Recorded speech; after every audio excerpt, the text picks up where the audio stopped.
என்னென்னமா பயங்கரமாக போட்டு சோசியல் மீடியாவில் வந்து பிஆர் ஒர்க்கு அதுன்னு சொல்லி போய் உருட்டினாலும் சில விஷயங்களை வந்து மறுக்கவே முடியாது. அப்படிங்கிற மாதிரி ஐஎம்டிபி வந்து பார்த்திங்கன்னா 2025 இந்த ஜூன் மாதத்துலேருந்து அடுத்த டிசம்பர் 2025 வரைக்குமே எதிர்பார்க்குற மிக முக்கியமான திரைப்படங்களில் வந்து பார்த்திங்கன்னா கூலி திரைப்படத்தை தான் வந்து ஃபஸ்ட்டாக அது வந்து தேர்ந்தெடுத்திருக்காங்க. அதுக்கு லோகேஷ் கனகராஜும் வந்து பார்த்திங்கன்னா சந்தோஷத்தை வந்து ஷேர் பண்ணியிருந்தாப்புல. 2 நாளைக்கு முன்னாடி அப்படியே வீடியோ போட்டிருக்கணும், கொஞ்சம் லேட்டாகி போட்டு மன்னிச்சிருங்க. இதில் என்ன விஷயம்னா, இங்கே எவ்வளோ பிஆர் ஒர்க் நடந்துட்டு இருக்குது, பயங்கரமாக வந்து பார்த்திங்கன்னா ப்ரொமோஷன் விஷயங்கள்லாம் பண்ணிட்டு இருக்கிறாங்க. படம் வரத்துக்கு 6 மாதத்துக்கு முன்னாடியே உருட்டிக்கிட்டு இருக்காங்க. அப்படி உருட்டினா கூட இன்னும் மிகப்பெரிய விஷயங்கள் நடந்தால் கூட மக்கள் மனசில் மேனுவலாக போய் வந்து யார் ரெஜிஸ்டர் ஆகிருக்காங்களோ அவங்களுக்கான கிரெடிட் கிடைக்காம போகவே போகாது. என்னதான் வந்து பார்த்திங்கன்னா கால்குலேட்டர் வந்தாலுமே மனக்கணக்கு போடுறவனுக்கு ஒரு தனி மரியாதை இருக்கும் அப்படின்னு சொல்லுவாங்க. கால்குலேட்டர் வந்து மிகப்பெரிய கணக்கில் போடும், மாற்றுக்கருத்து கிடையாது.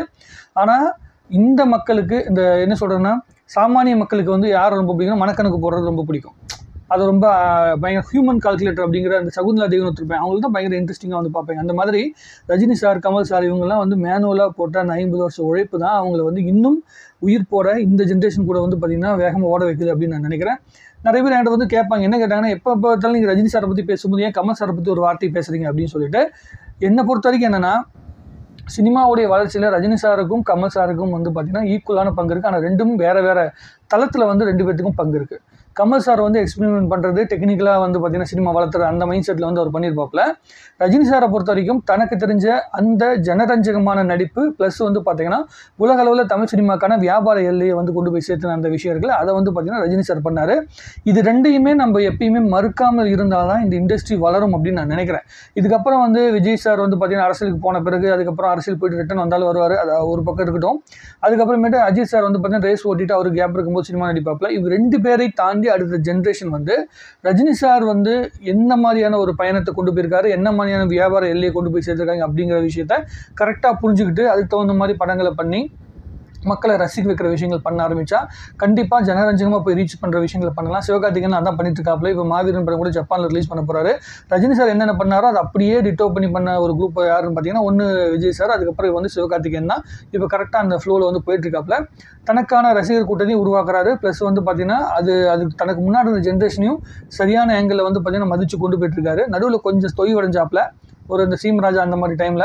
அதுக்கப்புறம் அவர் புரிஞ்சுக்கிட்டாரு, ஸோ இந்த ஆங்கிளில் போனோம்னா நம்ம வேலைக்காகாது, அப்படி அழிச்சிருவாங்க அப்படிங்கிறத புரிஞ்சுக்கிட்டாரு. அப்புறம் வேறு பக்கத்துக்கு வந்துட்டார் சிவகார்த்திகேயன்லாம். விஜய் சேதுபதி தனக்கான ரூட்டை பிடிச்சிருக்காரு. எப்படி கமல் சார் வந்து பார்த்திங்கன்னா ஒரு ரூட்டை பிடிச்சாரோ அதே மாதிரி விஜய் சேதுபதி தனக்கான ஒரு ரூட்டை பிடிச்சிருக்காரு. ஆனால் அவர் நடுவில் பண்ண சில தவறுகளான முடிவுகள் இருக்குல்ல, இந்த காம்பினேஷன் ஹீரோவாக நடிக்கிற அந்த முடிவு தான் அவர் வந்து பார்த்திங்கன்னா தனி படம் பண்ணாலும் இப்போ ஏசுன்னு ஒரு நல்ல படம் வந்தால் கூட அந்த படத்தை கூட ரசிக்க முடியாத இடத்த நோக்கி வந்து விஜய் சேதுபதி தள்ளப்பட்டார். ஸோ அதை இடத்தெல்லாம் தாண்டி வரணும். ஸோ அது இந்த மைண்ட் செட்டில் வந்து அடுத்த ஜென்ரேஷன் வந்து வேலை செய்யணும்னு நான் நினைக்கிறேன். ரஜினி சாரை வந்து கமர்ஷியல் ரீதியாக எப்படி ரீச் ஆகுது அப்படிங்கிறதுக்கும், கமல் சாரை வந்து பார்த்தீங்கன்னா டெக்னிக்கல் ரீதியாக எந்த அளவுக்கு அப்டேட் ஆகிருக்கணும் அப்படிங்கிற விஷயத்தையும் கரெக்டாக புரிஞ்சுக்கிட்டு, அதாவது டெக்னீஷியன், டேரக்டர்ஸ், கேமராமேன் இவங்கெல்லாம் கமல் சாரோடைய அந்த நாலேஜ் எடுத்துக்கிட்டு ஆக்டரு அதே மாதிரி மக்கள்கிட்ட எப்படி கொண்டு போகணும், மீடியாவில் எப்படி ரீச் பண்ணணும் அப்படிங்கிற விஷயத்தை ரஜினி சார்ட்டு வந்து கற்றுக்கிட்டு 2 பேரும் கொண்டு போனாங்கன்னா இண்டஸ்ட்ரி வளரும். அப்படி தான் மற்ற எல்லா இண்டஸ்ட்ரியும் வளர்ந்துருக்குது. நம்மளும் அந்த மாதிரி வளரணும் அப்படின்னு நான் நினைக்கிறேன். அது நடக்குமா நடக்காதா அப்படிங்கிற விஷயத்தை பொறுத்து வந்து பார்க்கணும். கூலி திரைப்படத்தை பொறுத்த வரைக்கும் மனிதத்துடைய இந்த 2 பாடல்களுக்கு பிறகு அடுத்து முக்கியமாக இன்னொரு பாட்டு வரப்போகுது அப்படின்னு வந்து கேள்விப்படுறோம். அடுத்த அப்டேட்லாம் இன்னும் மிக குறுகிய டைமில் வரப்போகுது. ஏன்னா இப்போயே 11 நாள் தாண்டி போச்சு. இதுக்கப்புறமேட்டு வந்து பார்த்தீங்கன்னா இன்னும் வந்து 30 நாட்கள் தான் எக்ஸாக்டாக இருக்குது கிட்டத்தட்ட. ஸோ அதனால் பயங்கரமான ப்ரொமோஷன் விஷயங்கள்லாம் நடக்க ஆரம்பிக்குது. ஃபஸ்ட்டு பாட்டு எனக்கு ரொம்ப பிடிச்சிருந்து, 2வது பாட்டு ரொம்ப ரொம்ப பிடிச்சிருந்து. நான் ரொம்ப எதிர்பார்த்துட்டு இருக்க பாட்டு அந்த பவர் ஹவுஸ் பாட்டு தான்.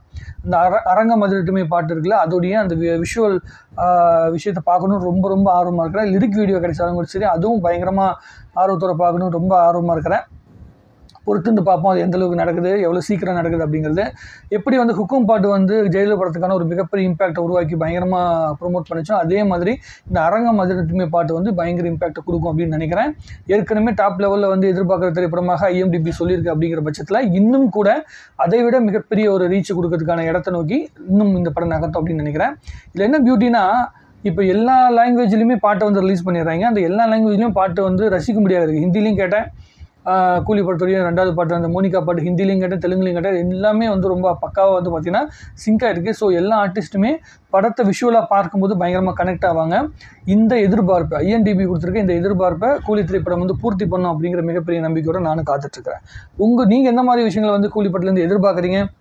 என்ன மாதிரி நீங்கள் வந்து யோசித்து வச்சுருக்கீங்க இந்த படத்தை பற்றி அப்படிங்கிறத வந்து தாராளமாக கமெண்ட் எழுதுங்க. இன்னும் நிறைய பேசலாம்.